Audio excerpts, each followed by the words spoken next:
SportsCenter now.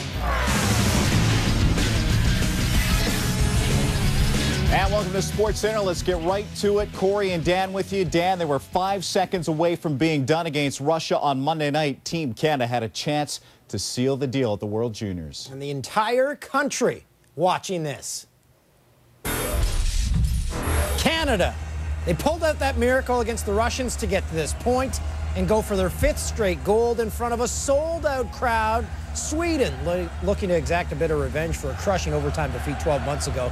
So it's a rematch of the gold medal game from last year.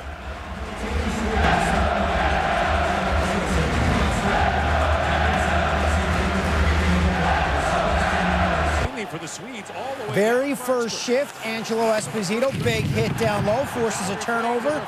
Christina Minico stopped. Now watch after the whistle. John Tavares, he gets knocked down, giving a man advantage to the best power play unit in the tournament. Play Markstrom down. They whack away and Markstrom still down. They score! PK Subban! 38 seconds in, the Canadians cracked the scoreboard first. Huge goal. Canadians send 3 across the line. Therese Cormier hits the Swedish defender into Jakob Markstrom, who does his best flop. May have oversold it. He was a big part of this game, though. Canadians with a power play. Tyler Ennis gets a glorious chance, inches away from making it 2-0. Canadians refusing to let up. Zach Boychuk feeds Cody Hodgson. Spotlight goes on, but it didn't go in. Team Canada. And shaky starts in this tournament, but Canada absolutely relentless in a great opening period, leading the gold medal game after 1. Stephen Harper, a bundle of nerves. Troops in Kandahar watching, and in the presence of Dana Tyrell, who couldn't play for Canada because of a knee injury. 3 minutes into the second, Esposito, he had a ton of energy in this game, chasing after the puck, collides with Markstrom. Victor Hedman goes after Esposito. There was no penalty called on the play. And Hedman's throwing punches. The temperature ratchets up a couple more degrees. It's on now. It's on now big time. Minutes later. Now Esposito trying to center it. Rundblad lost his stick. Esposito scores! Angelo Esposito! Esposito's best game of the tournament taking place tonight because a little great move, great goal. Canadians out front 2-0. The physical play ramped up to another level. Cormier gets called for roughing on the delayed penalty. Markstrom tries leaving the net. Now watch Stefan De La Rovere runs him over. The Canadians all over the Swedish netminder after the bump. Markstrom goes after De La Rovere at center ice. Both players get offsetting minors. Markstrom, as I mentioned, a big part of this game. David Rundblad cuts him behind the D. Dustin Tokarski covers up. Judging by his reaction to the pileup, Thomas Hickey looks to have his finger bit. No call is made. Very late in the period, Tokarski gets snowed and bumped by David Ullstrom. That brings a crowd. Sweden and Canada turning into a good rivalry late in the period. Michael Backlund called for interference. Canadians get a power play to start the third. And with Backlund in the box. Michael Backlund's turn to sit. Again, having a look, being shadowed by Gustafsson. And this is Hodgson. Hodgson shoots, goal! Canada's power play, unstoppable. Hodgson rips his fourth. Canadians beginning to run away with it. Oscar Moeller has a chance on the power play. Tokarski sprawls, manages to get a glove on it, keeping it out. Joachim Anderson fires one on goal, beats Tokarski short side. Went off Thomas Hickey sticking in, so the lead is cut to 2. We got a game. Swedes pull Markstrom with under 2 minutes to go, trying to get it close. But the hero from the semis, Jordan Eberle, with the dagger, sealing it for Canada. And in Canada's capital, they'll count down to 5.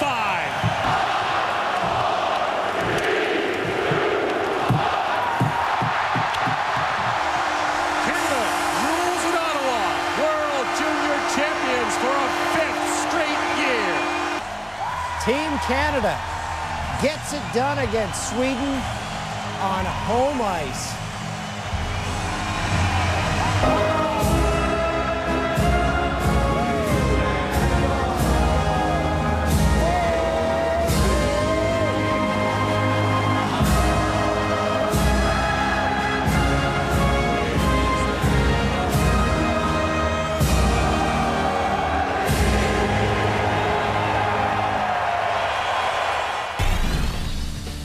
in a row, but that sight just never gets old. Team Canada's medaled in 11 straight tournaments. Here's something interesting. Cody Hodgson finishes with the tournament lead in scoring with 16 points, one ahead of John Tavares, who finished second, and Jordan Eberle, who finished third with 13 points. They win gold, so let the hijinks begin. Feel it, John! Feel it! The Subinator strikes. Hey, John, feel it! Oh, man. Well, it was Legion last year, and your turn I will this give you year. a kiss, Seaball, so don't worry. You know, he was pulling my leg the whole time, and...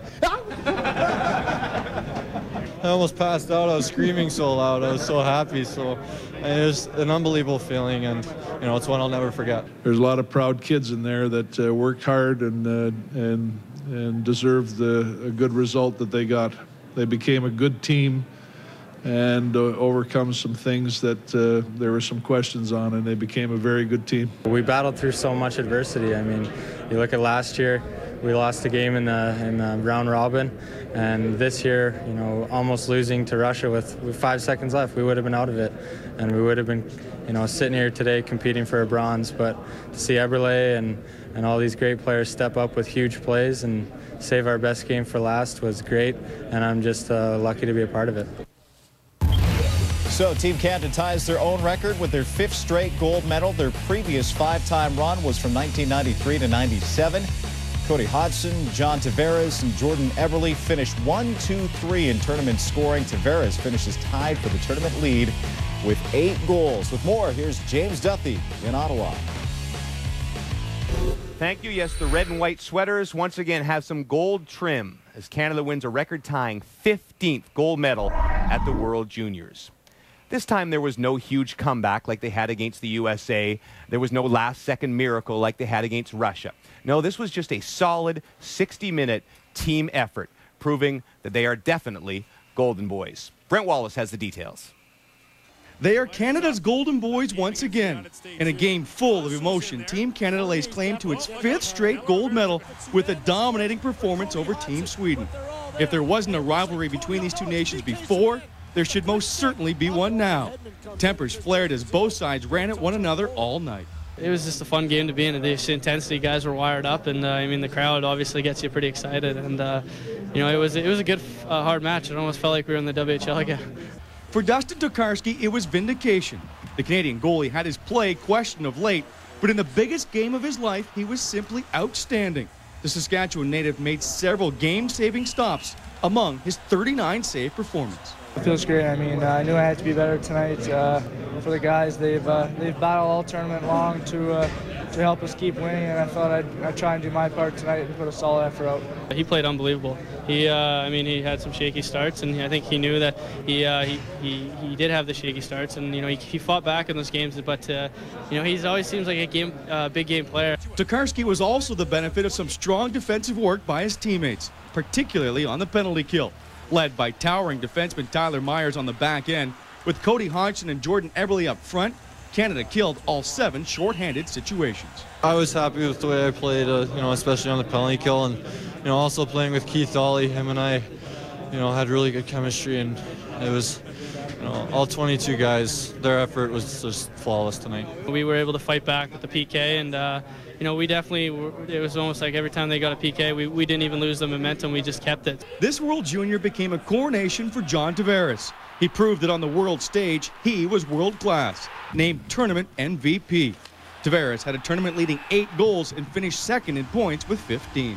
Anytime you put on this logo and you're playing for your country, you know, it's amazing, and you want to give anything but your best, and you want to give it 100% mentally and physically. While it's unlikely that John Tavares will return for next year's event, Canada could have as many as 10 returning players as it looks to run its record medal haul to 6 straight gold medals. And once again, Team Canada will have a complete nation backing it, as next year's event is being held in Saskatoon.